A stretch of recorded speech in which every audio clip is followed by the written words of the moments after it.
बिस्मिल्लाहिर्रहमानिर्रहीम। Welcome to Allama Iqbal public primary school Kasur. अस्सलाम वालेकुम स्टूडेंट्स, कैसे हैं आप? उम्मीद करते हैं आप सब खैरियत से होंगे। स्टूडेंट, आज का हमारा लेक्चर है 3 लेक्चर।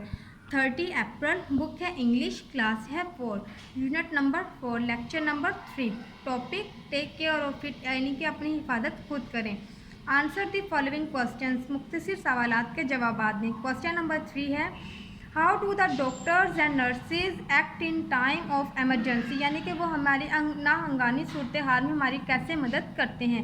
इसका आंसर है, in hospitals doctors and nurses spend long duty hours, यानी कि जो हॉस्पिटल्स में डॉक्टर्स और नर्सेज बहुत लंबा अरसा गुजारते हैं।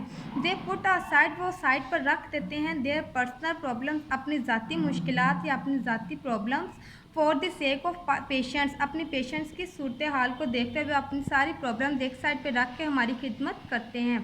स्टूडेंट्स, आज का था ये आपका 3rd लेक्चर। आपने एक क्वेश्चन अपनी बुक पे राइट करना है और उसको अच्छा अच्छा याद करना है। ओके स्टूडेंट, टेक केयर, अल्लाह हाफिज़।